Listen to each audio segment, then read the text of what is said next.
September is Suicide Prevention Month, so the U.S. Department of Veteran Affairs has sponsored this video to team up with me and spread the word about the Be There movement so that I can educate you guys on how we can be there for each other to help end veteran suicide. Now, it may be someone watching this video, it may be someone that you care about, but by the end of this video, I want to be able to educate you on some signs to look for and how someone can get help so that way we can be there for whoever it is that needs our help.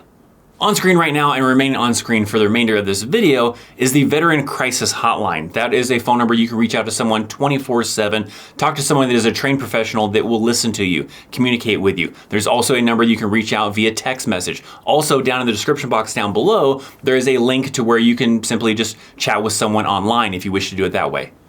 Now, initially, when someone reached out to me to contact me about partnering with the Veteran Affairs to create this type of content, I initially turned it down because I felt it didn't kind of meet the kind of current content that I was creating on my channel. The very next day, I was contacted online by a father that told me this heartwarming story about how him and his son would watch my content. His son was in the United States Army, and his son ended up taking his own life. After reading that, I couldn't help that maybe I should be creating some content like this. Maybe if I did create some content like that, maybe that individual would have seen that video and would have reached out for help rather than the alternative that they took. So there's no way of telling, but I'm hoping by making this video that someone in the future, at least even one person, sees this video and decides instead of taking their own life that they will call that hotline or they will reach out to a friend or something. So let's talk about some of the common signs that someone may exhibit when they maybe are in need of help. One is appearing sad or depressed all the time. You notice that your battle buddy, your friend in the barracks, maybe you're not even in the military at all or whatever, and you notice that person just doesn't seem like themselves. They've just been down a lot and very depressed or whatever. Especially in a situation where maybe that person has always been just a really happy person, very motivated, and they just don't seem like they've been themselves. They've just been really sad. Another sign could be like anxiety, maybe some agitation or sleeplessness or some kind of mood swings. So maybe someone who's having a hard time sleeping, maybe someone who's just very, irritated very easily compared to the way they used to be maybe.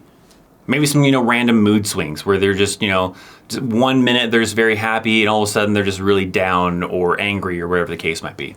Another sign could be engaging in risky activities without even maybe thinking about it. So maybe in the past, they weren't someone that you commonly expected to take like big risks. Maybe it's the weekend and you guys are off duty and out and about. And, before maybe this person was, pretty cautious. And all of a sudden now they're like, hey, I'm going to go, take this jet ski and see if I can't, get really fast and maybe catch some waves and jump it. Or maybe I'm going to climb this rock and see how high I can get up on it. And that wasn't something that they normally did. That can sometimes be a characteristic because maybe they just don't care about their future anymore. And maybe they're like, hey, you know what, I'm just gonna go for it. I'm gonna do this and I don't care about the risks. So you have to kind of pay attention to some of those signs. Maybe someone has lost interest in some of their hobbies, maybe some of their work, or maybe even at school. You start seeing like one of your fellow soldiers that are just not kind of, putting as much pride into the work as they used to do. Or maybe they have like a side hobby back in the barracks or at home or whatever, and you just don't really see them do that anymore. They kind of like lose an interest in it and they're, just not willing to want to engage in those things they used to engage in. Maybe it could be a veteran friend who maybe got out of the military, is now using the GI Bill to go to school and everything, and you happen to notice that they're, really struggling with school all of a sudden. They were very motivated about it, maybe they were doing really well, and then all of a sudden things just kind of took a drastic change. One that can be very tricky with the United States military is drug abuse and alcohol. Sure, a lot of people love to, have a good time, right? They're in the barracks, they want to have parties, they want to get, drunk, they want to, have some alcohol with their friends, go out to the club and everything like that. But it's when you start seeing some of those soldiers that are really taken it to the extreme level, they're just very dangerous, is when you really need to maybe think about intervening. Especially when it comes to drugs. If all of a sudden that soldier was someone that, sure, like to have some drinks on the weekends or whatever, but all of a sudden now they're wanting to, get high, get into some of the, bigger drugs or something and really kind of push it to the limits kind of a thing, then that's when you have to kind of question what is going on in their life.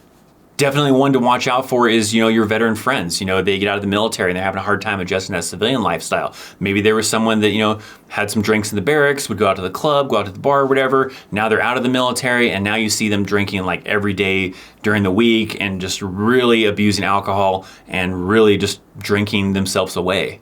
Another sign to look out for is neglecting like personal welfare, maybe their physical appearance, things like that. Those can be indicators of someone that just doesn't care. Maybe they're not very motivated to want to take care of themselves. So obviously things, soldiers, we get out of the military and maybe we're not doing physical fitness every day. And sure, you may gain a little bit of weight from that, but you just kind of keep an eye on that. See if it's something because, maybe they're just not interested in, participating in physical fitness all the time like they used to, or is it because they're really depressed and they're just not wanting to do anything physical at all? Even on the duty side, right? You have a soldier that maybe used to take a lot of pride in their uniform and shaved every day and everything, took pride in the way they looked, in the military uniform. And all of a sudden something seemed to change and their uniform's dirty all the time. They're getting chewed out for not shaving or maintaining hair standards. So these are all just some examples of signs that maybe someone needs you to be there for them. Maybe just sit down and listen to them, listen to the problems they're having and see if there's some way that you can possibly help out. A key thing is making sure they don't feel like they're alone in this situation, that nobody cares about what's going on, because that can push them to the edge. If they are sitting there thinking about nobody cares about our problems, nobody cares about me, then that's where some of the problems start to kind of evolve into bigger things. So you can be there by, making sure that they understand that, hey, I'm your friend, I'm your brother, I'm your sister, I'm whatever the case might be, I'm there for you and I will help you get through this. If you just need someone to talk to, someone to help, with a situation, whatever the case might be. A key thing now is if an individual escalates things and starts talking about hurting themselves, maybe dying, maybe committing suicide, then that's when things have to escalate beyond you just simply being there to talk to them. That is when things need to go to the next level and you need to get someone else involved, someone in your chain of command, a trained professional, a doctor, someone that can intervene immediately before the situation gets out of hand and we lose that person. Being educated on some of these signs is very key in allowing us to be there for that person so that way we can get them the help that they need. Down below in the description box, I'll also include some links to some other places online that you can do some more research to be educated about how you can be there for someone that may need you to, or even if it's something for yourself, to try to help you maybe, get some help before it gets to a very serious level. So maybe even think about storing that phone number in your phone somewhere. Maybe it's for yourself, maybe it's for someone that you care about and you may not know it, but somewhere down the road, you may need easy access to that hotline. I definitely recommend that you share this video. Maybe there is someone that is scrolling through the internet, this video pops up because you shared it and they saw it at the right time, and maybe it saves their lives, maybe it prevents them from doing something very horrible. So thank you so much for sticking around and letting me educate you on the ways that we can be there for each other to help end veteran suicide. I'm ThatChrisChaos. I'll see you again soon. See ya.